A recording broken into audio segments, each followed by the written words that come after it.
Hello everyone. तो आज मैं आपको बताऊंगी कि सोशियोलॉजी में कल्चर कितना इम्पोर्टेंट रोल प्ले करता है। सोशियोलॉजी में जब हम बात करते हैं कि किसी भी व्यक्ति या किसी भी सोसाइटी को जब हम समझने की बात करते हैं तो उसका सोशल कॉन्टेक्स्ट बहुत ज़्यादा ज़रूरी होता है। ह्यूमन बिहेवियर को समझने के लिए जब हम सोशल कॉन्टेक्स्ट की बात करते हैं तो सोशल कॉन्टेक्स्ट को बेसिक लेवल पर हम किसी भी सोसाइटी के कल्चर के हिसाब से समझ सकते हैं।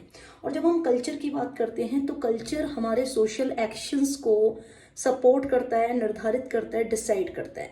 किसी भी बच्चे की जो न्यू बॉर्न बेबी होता है उसकी इंटेंट, उसके पर्पजेस उसकी लाइफ में कुछ नहीं होते, दैट बेबी इज हेल्पलेस। और ये जो सोशल आपका एनवायरनमेंट है, सोसाइटी है, यही सोसाइटी हमको क्या करती है, धीरे धीरे धीरे धीरे सोशलाइज करती है। तो इस सोसाइटी पर जब एक बच्चा फिजिकली डिपेंडेंट होता है या फिर जो ओल्डर मेंबर होते हैं सोसाइटी के वो भी डिपेंडेंट होते हैं, लेकिन जो ह्यूमन बिहेवियर है वो उसके सोशलाइजेशन की वजह से आता है। एक सोशोलॉजिस्ट हैं रैल्फ लैंटिन के नाम से। रैल्फ लैंटिन का भी एक बहुत ही अच्छा लाइन है जहां वो कहते हैं the culture of a society is the way of life. एक कल्चर सोसाइटी के वे ऑफ लाइफ को बताता है कि सोसाइटी का वे ऑफ लाइफ कैसा है एंड उसके मेंबर्स का वे ऑफ लाइफ कैसा है। It is a collection of ideas. Culture क्या है?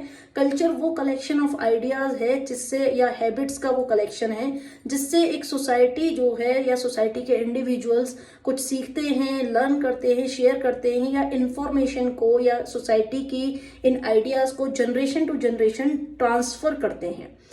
इसी तरीके से एक और हमारे सोशियोलॉजिस्ट हैं जिनका नाम है क्लाइडे क्लेखोन। क्लाइडे क्लेखोन का एक बहुत ही अच्छा फ्रेज है जिस फ्रेज को हम यूज करते हैं कि culture is a design for living. जीवन को जीने के लिए जो एक डिजाइन की हुई है सोसाइटी में, that is a culture. So culture is a design for living held by members of a particular society. तो हर सोसाइटी का कल्चर अलग अलग हो सकता है, लेकिन इस कल्चर को हम सीखते कैसे हैं? कल्चर को हम सीखते हैं through the process of socialization, समाजीकरण के इस प्रोसेस के थ्रू। And what is socialization? Socialization is a process where individual learn करते हैं किसी भी कल्चर को थ्रू देयर सोसाइटी। अपनी ही सोसाइटी के कल्चर को आप जिस प्रोसेस के तहत सीखते हैं, बचपन से लेके बड़े बड़े जब होते हैं तो उस प्रोसेस को कहते हैं सोशलाइजेशन। सोशलाइजेशन में भी प्राइमरी सोशलाइजेशन है, सेकेंडरी सोशलाइजेशन है, और बहुत सारी तरीके से सोशलाइजेशन होता है। Socialization is not about only the childhood. जरूरी नहीं है कि सिर्फ जो हम बचपन में सीखते हैं वो ही सोशलाइजेशन है। जब हम बड़े होते हैं और बड़े होकर समाज के बारे में और भी चीजें सीखते हैं वो भी सोशलाइजेशन है। So even socialization is a life long process जो कि कंटिन्यू होता रहता है। लोग जॉब चेंज करते हैं, वहां कुछ सीखते हैं, लोग दूसरे लोगों से मिलते हैं, वहां कुछ सीखते हैं। और सोशलाइजेशन सोसाइटी के मेंबर्स को सोसाइटी के बारे में नॉर्म सिखाता है, सोसाइटी के इनफॉर्मल रूल्स सिखाता है, यानी कि जो रूल्स कहीं लिखे नहीं हुए हैं लेकिन हर समाज के अपने अपने कुछ ना कुछ कायदे कानून, रिचुअल्स और behaviour, certain behaviour, guided behaviour तो होते ही हैं। तो नॉर्म्स वो स्पेशल टाइप के बिहेवियर्स होते हैं जो कि एक व्यक्ति को अप्रोप्रिएट एक्शन करने के लिए किसी पर्टिकुलर सिचुएशन में गवर्न करते हैं। ठीक है, जैसे कि ड्रेसिंग नॉर्म्स होते हैं कि क्या पहनना चाहिए, क्या नहीं पहनना चाहिए।